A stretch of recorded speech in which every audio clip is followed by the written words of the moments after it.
जारी की गई है। सरकार ने 2027 में जनगणना करवाने का ऐलान किया है। केंद्र सरकार ने जनगणना के लिए अधिसूचना जारी कर दी है। बड़ी खबर इस वक्त की बता रहे हैं, कल केंद्रीय गृह मंत्री अमित शाह ने अधिकारियों के साथ बैठक ली थी और ये 16वीं जनगणना की अधिसूचना का ऐलान कर दिया गया है। अधिसूचना जारी कर दी गई है। जातीय जनगणना कराने अधिसूचना जारी की गई है। जनगणना के साथ जातीय जनगणना भी कराने की बात यहां पर आ रही है। जनगणना के लिए अधिसूचना जारी कर दी गई। सरकार ने 2027 में जनगणना करवाने का ऐलान किया था और केंद्र सरकार ने जनगणना के लिए ये अधिसूचना जारी कर दी है। बताया जा रहा है कि पूरी तरीके से डिजिटल होगा। इसके लिए ऐप भी तैयार कर लिए गए हैं। तमाम सूची तैयार की गई है जिसके हिसाब से ये जनगणना कराई जाएगी। पूर्ण तरीके से तहसील तक पहुंचाने का काम किया है। हमने गति का भी ध्यान रखा है क्योंकि डिजास्टर मैनेजमेंट के किसी भी काम में गति का बहुत महत्व होता है। समय पर डिजास्टर मैनेजमेंट का काम होना और लोगों को बचाना ये सबसे महत्वपूर्ण है। हमने आधुनिक से आधुनिक तकनीक और समर्पित अपने बल के कारण, समर्पित स्वभाव वाले बल के कारण दक्षता में भी वृद्धि की है और तकनीक का उपयोग कर कर सटीकता के साथ पूर्वानुमान और जहां इंफॉर्मेशन की जरूरत है वहां पर इंफॉर्मेशन एडवांस में पहुंचाकर समाज को जागरूक करना और पूरे समाज को ये डिजास्टर मैनेजमेंट के और राहत और बचाव के काम में जोड़ने में भी हमें सफलता मिली है। और ये हमारे अप्रोच के अंदर भी ये 10 साल में ढेर सारा परिवर्तन आया है। पहले अप्रोच सिर्फ राहत केंद्रित होता था, डिजास्टर आते थे, बचाव की कोई ना कार्य योजना होती थी ना बचाव का उद्देश्य होता था। डिजास्टर के बाद कैसे सहायता करना, कैसे पुनर्वसन करना, इस पर ही पूरा काम था। इस दशक की शुरुआत में हम मिनिमम कैजुअलिटी तक पहुंचे और दशक की समाप्ति होते थे जीरो कैजुअलिटी को हमने सफलता के साथ प्राप्त कर कर पूरे विश्व को अजूबा में डाला है। दृष्टिकोण, जैसे मैंने कहा कि राहत केंद्रित से समग्र और एकीकृत हुआ है।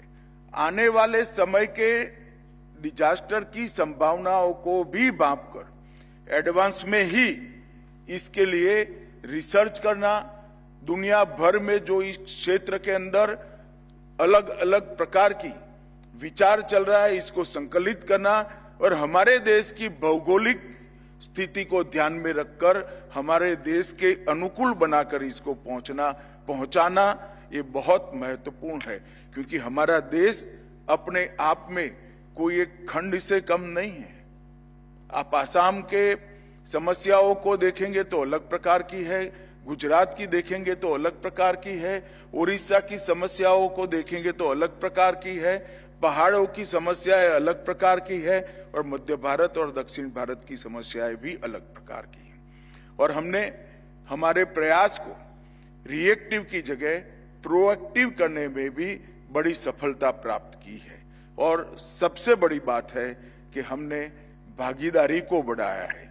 सरकार, पहले केंद्र सरकार अकेले सोचे, इसकी जगह केंद्र सरकार, राज्य सरकार और स्थानीय इकाइयां ये सभी एकीकृत तरीके से डिजास्टर का सामना करने के लिए आगे आए हैं और अब मोदी जी के नेतृत्व में एक कदम आगे बढ़कर समाज को जोड़ने का काम भी हम सफलतापूर्वक कर पाए हैं। और मुझे विश्वास है आने वाले 10 साल में हमारा हरेक युवा ये सेंस के साथ और मदद की वृत्ति के साथ डिजास्टर के सामने लड़ने के लिए तैयार खड़ा पाएंगे। इस प्रकार का तंत्र हम खड़ा करना चाहते हैं। मित्रों, पूर्व चेतावनी प्रणाली का विकास, इसमें भारत ने बहुत कुछ हासिल किया है। मैं डिटेल में जाना नहीं चाहता, पहले से ही 20 मिनट लेट चल रहे हैं। यथा समय पूर्व तैयारी, इसमें भी हमने कैलेंडर के साथ जोड़ दिया है उसको। सक्रिय निवारण और शमन दोनों क्षेत्रों के अंदर वैज्ञानिक तरीके से हमने पद्धति को इवॉल्व किया है और आपदा जोखिम का न्यूनीकरण, इसमें भी हम बहुत सफलता प्राप्त कर चुके हैं। मैं सिर्फ उदाहरण के लिए कहता हूं, इसमें किसी की टीका की बात नहीं है, पूरे राष्ट्र का ये अचीवमेंट है। 1999 में उड़ीसा में सुपर साइकिल। जानकारी के बाद संवाददाता विनीत इस खबर पर जुड़ चुके हैं। विनीत, अधिसूचना जारी हो गई जनगणना के लिए। हर 10 साल में होने वाली जनगणना जो 2021 में होनी थी, लेकिन कोविड के चलते इसको टाल दिया गया, 2027 में होने वाली अधिसूचना इसके लिए जारी। जी, निश्चित तौर पर मैं आपको बताना चाहूंगा कि इसकी अधिसूचना जो है वो आज जारी कर दी गई है। केंद्रीय गृह मंत्री अमित शाह ने जो है इसकी अधिसूचना जो है वो जारी की है। कल उन्होंने एक बड़ी बैठक की थी, एक हाई लेवल की बैठक की थी, जिसमें अधिसूचना के संबंधित जो भी तैयारी थी उसे अंतिम रूप दिया गया था और उसके बाद आज अधिसूचना जो है वो जारी कर दी गई। एक बड़ी बात यहाँ पर मैं आपको बताना चाहूंगा कि जिस तरह से इस बार जो है वो जातीय जनगणना की बात जो है वो सरकार कर रही थी और सरकार ने इसको लेकर के सीसीपीए में जो है वो पहले ही वे स्वीकृति दी थी, तो निश्चित तौर पर यह भी काफी महत्वपूर्ण हो जाता है। इसके साथ ही साथ अगर हम बात करें तो चूंकि 10 साल में जनगणना होती है, अगर हम इस जनगणना की बात करें तो 2021 से जो है वो 31 तक ही जो आधिकारिक तौर पर मान्य रहता है वो रहेगा। लेकिन हमने देखा कि पिछले बार में जो है वो कोविड के कारण जनगणना नहीं हो पाई थी।